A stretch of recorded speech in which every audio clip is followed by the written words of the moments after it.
John Fitzgerald Kennedy, do solemnly swear I, John Fitzgerald Kennedy, do solemnly swear that you will faithfully execute the office of President of the United States that I will faithfully execute the office of President of the United States and will, to the best of your ability, and will, to the best of my ability, preserve, protect, and defend the Constitution of the United States. preserve, protect, and defend the Constitution of the United States. So help you God.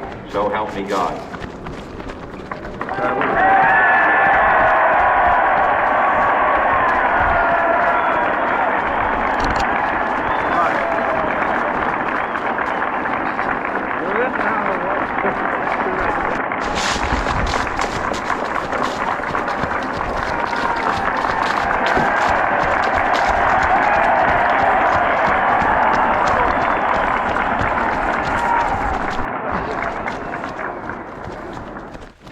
Vice President Johnson, Mr. Speaker, Mr. Chief Justice, President Eisenhower, Vice President Nixon, President Truman, Reverend clergy, fellow citizens.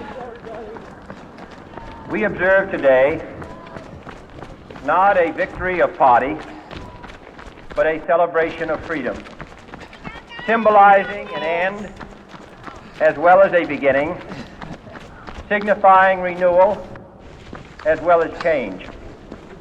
For I have sworn before you and Almighty God the same solemn oath our forebears prescribed nearly a century and 3/4 ago. The world is very different now, for man holds in his mortal hands the power to abolish all forms of human poverty and all forms of human life. And yet the same revolutionary beliefs for which our forebears fought are still at issue around the globe. The belief that the rights of man come not from the generosity of the state, but from the hand of God. We dare not forget today that we are the heirs of that first revolution. Let the word go forth from this time and place to friend and foe alike that the torch has been passed to a new generation of Americans born in this century, tempered by war, disciplined by a hard and bitter peace, proud of our ancient heritage, and unwilling to witness or permit the slow undoing of those human rights to which this nation has always been committed and to which we are committed today at home and around the world.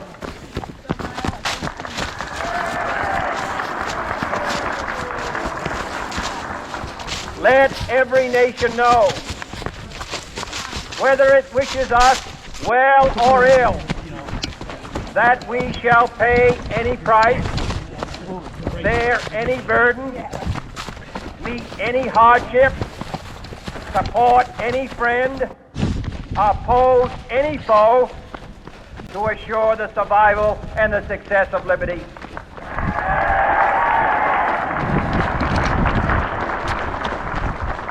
This much we pledge and more. To those old allies whose cultural and spiritual origins I got my jacket, we share, my vest we for the pledge road the part. loyalty Here of goes. faithful friends. United, there is little we cannot do in a host of cooperative ventures. Divided, there is little we can do, for we dare not meet a powerful challenge at odds and split asunder. To those new states whom we Well, I've been welcome walking to since the about ranks mile of the free, 31. we pledge our word My calves are that pretty one much form of useless colonial right now. control Can't even shall talk. not have passed Kind of away cold, merely my voice to is be messed up. replaced by a far more but iron I'm still tyranny. moving. We shall not always expect to find them supporting our Oh. view, but And we I think shall I got always hope about to 7 find miles them left. strongly So almost supporting their there. own freedom. And to remember that in the past, those who foolishly sought power by riding the back of the tiger ended up inside. Guys, this is Bill. He's following me the last 8 miles. I don't know To why. those people We're in the walking huts it and in villages right now. of half the Suffering globe, together. Suffering together. struggling That's to right. break the bonds of mass misery, we pledge our best efforts to help them help themselves for whatever period is required, not because the communists may be doing it, not because we seek their votes, but because it is right. If a free society cannot help the many who are poor, it cannot save the few who are rich.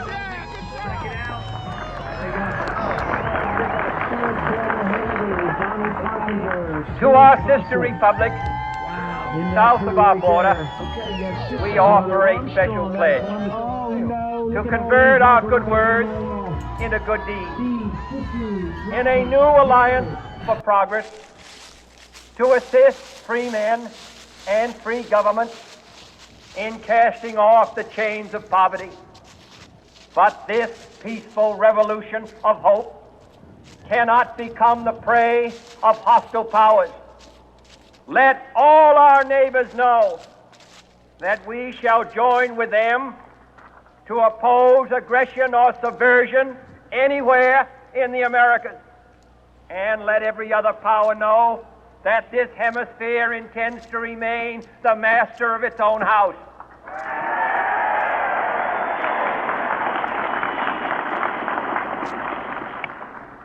To that World Assembly of Sovereign States, the United Nations, our last best hope, in an age where the instruments of war have far outpaced the instruments of peace, we renew our pledge of support to prevent it from becoming merely a forum for invective, to strengthen its shield of the new and the weak, and to enlarge the area in which its writ may run. Finally, to those nations who would make themselves our adversary, we offer not a pledge, but a request that both sides begin anew the quest for peace. Before the dark powers of destruction, unleashed by science, engulf all humanity in planned or accidental self-destruction, we dare not tempt them with weakness, for only when our arms are sufficient beyond doubt can we be certain beyond doubt that they will never be employed. But neither can two great and powerful groups of nations take comfort from our present course, both sides overburdened by the cost of modern weapons, both rightly alarmed by the steady spread of the deadly atom, yet both racing to alter that uncertain balance of terror that stays the hand of mankind's final war. So let us begin anew, remembering on both sides that civility is not a sign of weakness, and sincerity is always subject to proof. Let us never negotiate out of fear, but let us never fear to negotiate.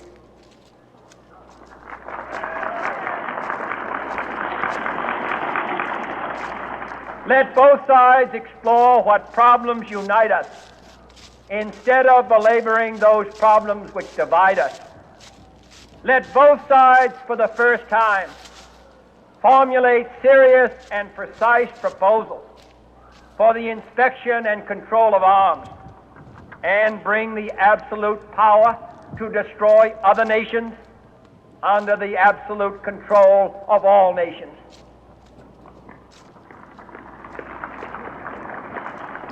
Let both sides seek to invoke the wonders of science instead of its terrors.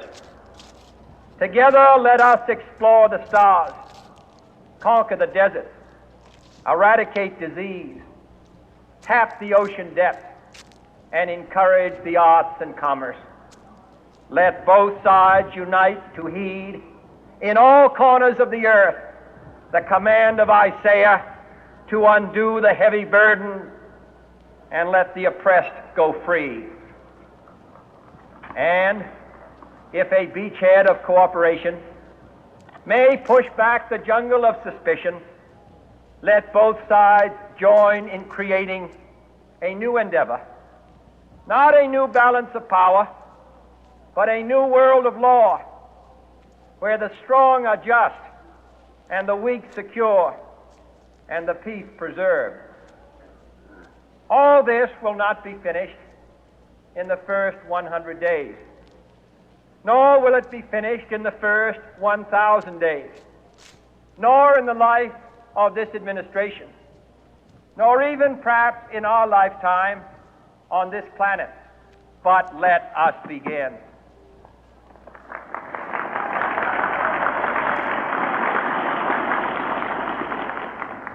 In your hands, my fellow citizens, more than mine, will rest the final success or failure of our course. Since this country was founded, each generation of Americans has been summoned to give testimony to its national loyalty. The graves of young Americans who answered the call to service surround the globe.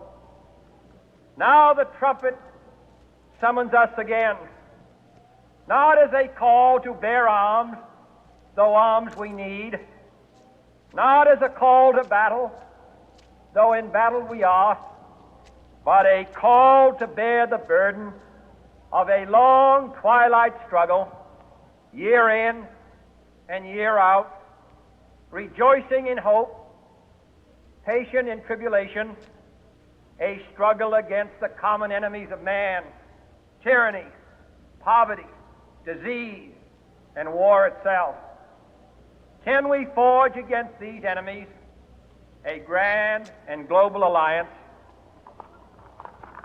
north and south, east and west, that can assure a more fruitful life for all mankind? Will you join in that historic effort?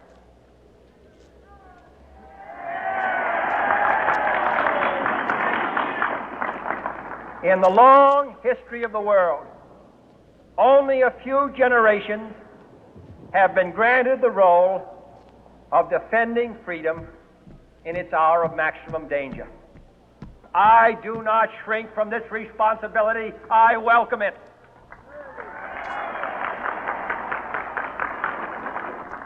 I do not believe that any of us would exchange places with any other people or any other generation.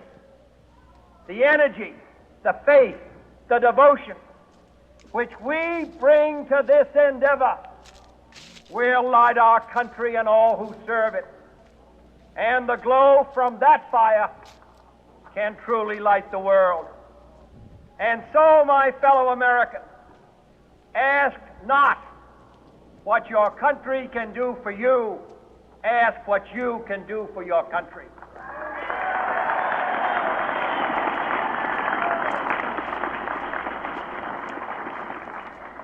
My fellow citizens of the world, ask not what America will do for you, but what together we can do for the freedom of man.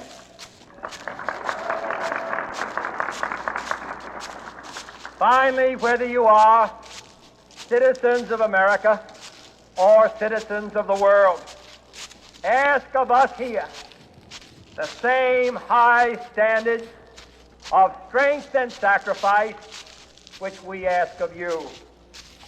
With a good conscience, our only sure reward, with history the final judge of our deeds, let us go forth to lead the land we love, asking His blessing and His help, but knowing that here on earth, God's work must truly be our own.